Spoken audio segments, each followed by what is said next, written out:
In the vast darkness between the stars, a message traveled. Not a diplomatic request or a trade negotiation, but a desperate plea that would awaken the most feared military force in known space. A cry for help that would summon the nightmare that even hardened warrior races spoke of in whispers: Earth's Omega Fleet. Grand Marshal Riker Stone stood motionless before the massive viewing window of Thanatos Station, Earth's primary military command center. His weathered face, bearing scars from 3 different wars, reflected in the reinforced glass as he studied the 7 tremendous warships suspended in high orbit. The Omega Fleet, the most dangerous collection of military might ever assembled in the known universe. "Sir?" Lieutenant Commander Frost's voice cut through the silence. "The authentication protocols are complete. The distress signal is genuine. It's from the Centauri Collective." Stone's jaw tightened. The Centauri Collective, a civilization so advanced they had once looked down on humanity as barely evolved. Primates. Now they begged for Earth's help. "Show me," Stone ordered, turning to face the holographic display that sprang to life in the center of the command deck. The message played out in fragments, desperation evident in every word. "To the Terran Military Command, we face extinction, unknown entities from dark space. Our defenses have failed. Invoking the Prometheus Protocol, we need the Omega Fleet." Captain Victoria Drake, commander of the dreadnought Apocalypse, stepped forward. Her presence alone caused several junior officers to step back instinctively. The neural augments visible along her temples pulsed with a faint red glow. "The Prometheus Protocol," she said, her voice carrying the artificial harmonics common to veteran fleet commanders. "They're actually invoking it." Stone nodded grimly. The Prometheus Protocol, named after the mythological figure who gave fire to humanity, was a last resort clause in the Galactic Charter. It authorized the deployment of Earth's most devastating military assets in defense of any signatory world. In the 50 years since its creation, no species had ever dared to invoke it. Until now. "Display tactical assessment," Stone commanded. The hologram shifted, showing the Centauri system under siege. Massive unknown vessels, each larger than a small moon, systematically tore through the Collective's defensive lines. "The Centauri have the most advanced defensive technology in known space," Commander Frost noted. "Their quantum barriers and temporal shields are generations ahead of anyone else's. If something can break through them..."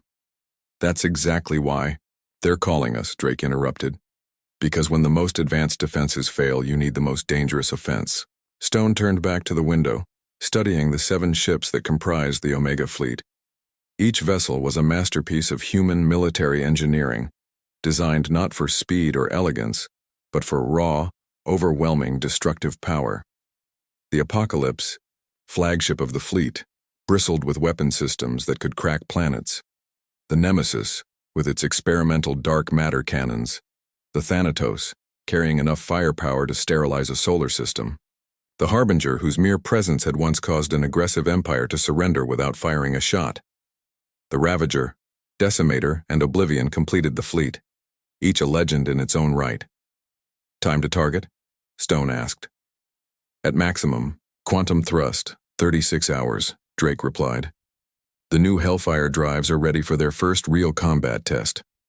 Stone's scarred fingers traced the outline of the metal on his chest, the Order of the Guardian, given to him after the Proxima War. "Humanity spent centuries being feared by the galaxy," he said quietly. "They called us Deathworlders, monsters, savages.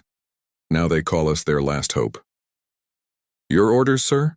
Drake asked, though she already knew the answer. Stone straightened, his voice carrying the weight of command that had made him legendary. "Signal all ships of the Omega Fleet. Activation protocols initiated. This is what we were built for. This is why we're called the most dangerous fleet in the universe. Today we show the cosmos why they fear us, and why that fear keeps them safe." Throughout the station, klaxons began to sound. In their docking cradles, the 7 most powerful warships ever constructed hummed to life. Their crews, the elite of humanity's military, moved with practiced precision, preparing for war. The Omega Fleet was awakening. The most dangerous force in the universe had been summoned.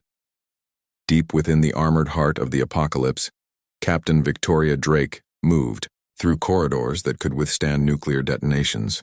The quantum drives pulsed beneath her feet, pushing the massive warship to velocities that turned space itself into a blur of distorted light. Behind them, 5 more Leviathans of War followed in perfect formation, their hulls gleaming with the distinctive black-red armor that had become synonymous with humanity's ultimate weapons. "Status report," Drake commanded as she entered the bridge, a cathedral-like chamber filled with holographic displays and neural-linked crew stations. "Lieutenant Wei Chen," the ship's tactical officer, responded without looking up from his station. His cybernetic eyes whirred as they processed multiple data streams simultaneously. "All ships maintaining formation, Captain. The Nemesis reports their dark matter cannons are charged and calibrated. Thanatos has their Nova bombs primed. Harbingers, Phantom Drive is synchronized with our quantum wake." Drake settled into her command chair, neural interfaces connecting with her augments. Through the ship's systems, she could feel the heartbeat of her vessel, the readiness of her crew, the deadly dance of 7 warships moving as one through the void. "Show me the Centauri system's current status," she ordered. The main holographic display materialized, showing a solar system under siege. The unknown entities, now designated as Void Hunters by Tactical, had established a complex web of gravitational distortions around the system's primary worlds. Their massive ships, organic-looking constructs of impossible geometry, systematically stripped away the Centauri's legendary defenses. "Marshal Stone," Drake called, opening a quantum-encrypted channel to the fleet commander. "You need to see this." Stone's hologram appeared on the bridge, his expression grim as he studied the tactical display. "They're not just attacking," he observed. "They're harvesting, converting Centauri technology and resources into more of themselves." "Sir," Chen interrupted, his cybernetic eyes flashing red. "New data from our long-range scouts, the Void Hunters. They're not just stripping the planets, they're consuming the quantum barriers themselves, absorbing the Centauri's defensive technology." A heavy silence fell over the bridge. The Centauri's quantum barriers were their greatest achievement, impenetrable shields that could stop anything from physical projectiles to energy weapons. If these invaders could consume and adapt such technology, "All ships' battle stations," Stone commanded, his voice carrying across the entire fleet. "This is no longer just a rescue mission. If these entities can absorb and adapt advanced technology, they represent a threat to every civilized world, including Earth." Throughout the Omega fleet, klaxons sounded. Weapon systems powered up, shields synchronized, and crews moved to combat positions. These ships had never been defeated in battle, never failed a mission, never retreated from a fight. They were humanity's ultimate expression of military might, and they were about to remind the galaxy why.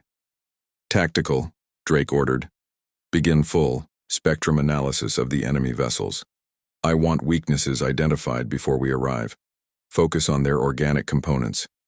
Captain, her XO, Commander Jackson Rhodes, approached with a data tablet. The Centauri's last transmission included something interesting. "These Void Hunters? They've never encountered anything like our ships before." Drake's neural augments pulsed as she processed this information. "Elaborate." The Centauri defenses were based on energy shields and quantum manipulation. Clean, elegant technology. But our ships, Rhodes gestured to the armored walls around them. "We built these vessels like the Death Worlders we are. Multiple redundant systems, biological and mechanical backup systems, armor that can take a direct hit from a comet. We don't just have shields. We have 18 layers of different defensive systems." A small smile crossed Drake's scarred face. "They've never fought anyone who builds ships like their bunkers." "Exactly," Rhodes confirmed. "The Void Hunters adapt to sophisticated defense systems, but they've never faced brute force engineering backed by human tactical innovation." The next 12 hours passed in tense preparation. The fleet's AI systems ran countless battle simulations while crews drilled for every possible scenario. The ship's massive fabricators produced additional ammunition for their kinetic weapons. Simple physical projectiles designed to be fired at appreciable fractions of light speed. "All hands, Drake's voice echoed through the apocalypse. "This is your captain speaking. In 12 hours we will engage an enemy that thinks it's invincible. They've never lost a battle, never faced a serious challenge, never encountered humanity's way of war." She paused, letting her words sink in. "They call us the most dangerous fleet in the universe. Today, we show them why. Today, we remind the galaxy that humanity built these ships not just to fight wars, but to end them. Stand ready, warriors of Earth. History awaits." In the void ahead, space itself seemed to shiver as 7 of the most powerful warships ever constructed cut through the quantum foam of reality. They were the Omega Fleet, the nightmare that kept aggressive species peaceful, the legend that parents on 1,000 worlds whispered to their children, and they were about to show the Void Hunters why even the most advanced civilizations feared the day they would need to summon them. The Centauri system materialized before the Omega Fleet like a painting of apocalypse, where once proud crystalline cities had floated in sophisticated orbital patterns, now twisted debris fields choked the space lanes. The Void Hunters' massive biomechanical ships, each one nearly the size of Earth's moon, hung in geometric formations that defied conventional space combat doctrine. Battle stations, Marshal Stone's command echoed through every ship of the fleet. Apocalypse, take point. Nemesis and Thanatos, attack pattern Cerberus. Harbinger, initiate phantom protocols. Captain Drake's neural interfaces hummed as she merged deeper with her ship's systems. Through augmented senses, she could feel the Apocalypse's weapon systems charging, its ancient engines thrumming with barely contained power. "Multiple contacts," Lieutenant Chen reported, his cybernetic eyes streaming data. "Void Hunter vessels are reconfiguring. They're adapting to our presence." The enemy ships were changing, their organic components shifting and flowing like liquid metal. What had been smooth hull surfaces erupted into forests of sensor arrays and weapon emplacements, all oriented toward the human fleet. "They're scanning us," Rhodes observed from his tactical station, "trying to analyze our defensive capabilities." Drake's smile was cold. "Let them scan. Every species has tried to understand our ships. None have succeeded." She opened a fleet-wide channel. "All vessels, execute Operation Thunderstrike. Show them why we're called the most dangerous fleet in existence." The Omega Fleet's response was devastating in its simplicity. While other species relied on elegant energy weapons and sophisticated shield harmonics, humanity had built its reputation on overwhelming force. The Apocalypse's main gun spoke first, a massive railgun accelerating a tungsten rod to 99.9% of light speed. The projectile crossed the distance to the nearest Void Hunter vessel in microseconds. The impact was beyond spectacular. The enemy ship's adaptive defenses, designed to counter energy weapons and quantum attacks, proved useless against raw kinetic force. The projectile punched through multiple layers of biomechanical armor, its velocity converting to pure energy on impact. The resulting explosion temporarily created a new star in the Centauri system. "Direct hit," Chen reported, a rare note of satisfaction in his voice. "Enemy vessels' adaptive systems they're trying to regenerate, but the damage is too extensive." The Void Hunters' response was immediate and furious. Space itself seemed to twist as they launched their counterattack. Beams of dark energy, quantum torpedoes, and weapons that defied classification, all converging on the human fleet. But this was why the Omega Fleet was legendary. "Defensive pattern Delta," Drake commanded. The Apocalypse's multiple layers of defenses activated in sequence. Physical armor absorbed what it could. Electromagnetic fields deflected energy weapons. Quantum shields redirected spatial distortions. What got through one layer was caught by another. Meanwhile, the rest of the fleet executed their own attacks. The Nemesis unleashed its dark matter cannons, creating localized singularities that tore enemy vessels apart from within. The Thanatos launched its Nova bombs, weapons that temporarily created and then collapsed microscopic stars, releasing devastating waves of energy. "Enemy vessels are attempting to adapt," Rhodes reported. "Their organic components are evolving, trying to generate defenses against our weapons." "As expected," Stone's hologram nodded. "Execute Phase 2. This was the true genius of human military doctrine. While other species focused on perfecting a single type of weapon or defense, humanity had developed hundreds.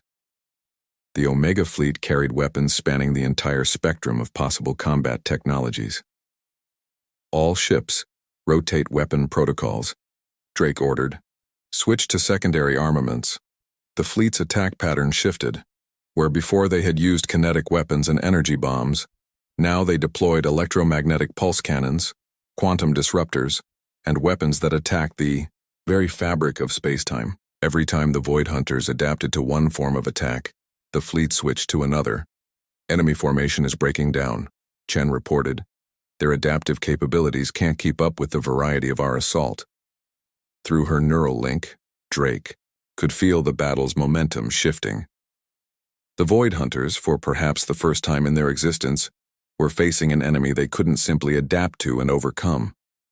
Their biological components were struggling to evolve defenses fast enough, their technological systems overwhelmed by the sheer diversity of human attacks. "Marshal," Drake called to Stone, "we've found their weakness. They can adapt to anything. But they can't adapt to everything at once," Stone finished. "Signal all ships. Prepare for synchronized barrage. Show them the full power of humanity's arsenal." As the Omega fleet prepared to deliver its killing stroke, Drake reflected on the irony. The galaxy had feared humanity's warships, called them brutal and inelegant compared to the refined vessels of older species. But now, facing an enemy that could counter any single type of attack, the human doctrine of overwhelming force and tactical diversity was proving to be the perfect weapon. "All ships report ready," Rhodes announced. Drake's neural augments pulsed with battle fury. "For Earth and the Centauri, fire everything." The void lit up with the combined fury of humanity's most powerful weapons. In that moment, as 7 ships unleashed enough firepower to shatter worlds, the galaxy witnessed why Earth's fleet had earned its fearsome reputation. The aftermath of the first engagement hung in space like a twisted artwork of destruction. Debris from destroyed Void Hunter vessels drifted in expanding clouds, their biomechanical components still twitching with residual energy. But victory had come with a price. The Harbinger's port side bore deep scars from a quantum torpedo impact, and the Thanatos had expended over 60% of its Nova bomb reserves. "Status report," Marshal Stone demanded, his hologram now appearing simultaneously on all fleet command decks. "The enemy is regrouping," Captain Drake responded, studying the tactical displays through her neural interface. "They're evolving. The surviving vessels are incorporating aspects of their destroyed companions, getting stronger." Lieutenant Chen's cybernetic eyes flashed with alarm. "Multiple new signatures detected. They're not just adapting, they're reproducing, using the debris of their own dead to create new ships." The horror of this revelation rippled through the fleet. The Void Hunters weren't just learning from each defeat, they were using their losses to multiply. Already new vessels were taking shape in the darkness, their forms more angular, more armored, clearly influenced by their exposure to human military technology. "So they want to play evolution?" Stone's voice carried a dangerous edge. "Then, it's time to show them why humanity survived a death world. All ships initiate Protocol Omega." Throughout the fleet, crews snapped to attention. Protocol Omega was the ultimate contingency, a combat doctrine so aggressive it had never been used outside of simulations. It required perfect coordination between all ships, pushing both crews and vessels to their absolute limits. "Uploading tactical updates now," Drake announced. "All ships, prepare for synchronized neural link." This was what truly made the Omega fleet the most dangerous in existence. The ability for all 7 ships to fight as one organism, their crews linked through a complex network of neural interfaces and quantum entanglement. It was dangerous, putting enormous strain on both the human mind and machine systems, but it created a level of coordination that no other fleet could match. "Neural synchronization at 60%, Rhodes reported, his own augments glowing brighter. 70, 80. "All ships, battle formation echo," Stone commanded. "Show them what happens when humanity stops holding back." The Omega fleet, moved with impossible precision. 7 massive warships flowing through space like dancers in a lethal ballet. The Apocalypse took the center position, its main guns beginning a complex charging sequence. Around it, the other ships moved in patterns that seemed random but followed mathematical principles derived from chaos theory. They can't predict what they can't understand. Drake smiled grimly. Execute attack pattern Hydra. The fleet's response defied conventional space combat logic. Instead of focusing fire on single targets, each ship engaged multiple enemies simultaneously. The Nemesis fired its dark matter cannons in seemingly random directions, creating a web of micro-singularities. The Decimator launched salvos of quantum-tipped missiles that appeared to miss their targets completely. But this was the genius of Protocol Omega. Each apparent miss, each random shot, was part of a larger pattern. The micro-singularities from the Nemesis's cannons intersected with the Decimator's missile paths at precisely calculated points, creating gravitational lenses that curved their trajectories at impossible angles. The Void Hunters, for all their adaptive capabilities, couldn't counter what they couldn't predict. Their defensive formations, based on analyzing and responding to direct attacks, were useless against weapons that seemed to ignore the laws of physics. Neural sync at maximum, Rhodes called out. All ship systems are integrated. Through the neural link, Drake could feel every ship in the fleet as if they were extensions of her own body. She could sense the strain in the Harbingers, engines feel the heat building in the Thanatos' weapon cores, experience the battle from 7 perspectives simultaneously. Now, Stone commanded, his voice resonating through the shared consciousness of the fleet. Show them true evolution. The Omega fleet's response was beyond anything the galaxy had ever witnessed. 7 ships moving with perfect synchronization, their weapons fire creating intricate patterns in space. Where one ship's attack appeared to miss, another's would curve around to strike from an impossible angle. Defensive screens overlapped in complex geometries, creating zones of protection that shifted and flowed like living things. The Void Hunters, faced with an enemy that fought like a single organism, began to show signs of confusion. Their adaptive capabilities, designed to counter conventional attacks, struggled against warfare that bordered on art. Each time they evolved to counter one aspect of the fleet's assault, they left themselves vulnerable to 3 others. Enemy vessels attempting to withdraw, Chen reported. They're running. Not today, Drake responded. Her consciousness merged with her ship and fleet. All vessels execute final movement of Protocol Omega. Let's remind the galaxy why they call us when all hope is lost. The Omega fleet's formation shifted one final time, the ships arranging themselves in a pattern that resembled a 7-pointed star. Energy began to build between them, their combined weapon systems charging in perfect harmony. Through the neural link, 7 crews became one mind, 7 ships became one weapon, and the most dangerous fleet in the universe prepared to demonstrate why even gods would fear their wrath. The 7-pointed star formation of the Omega fleet pulsed with energy that defied measurement.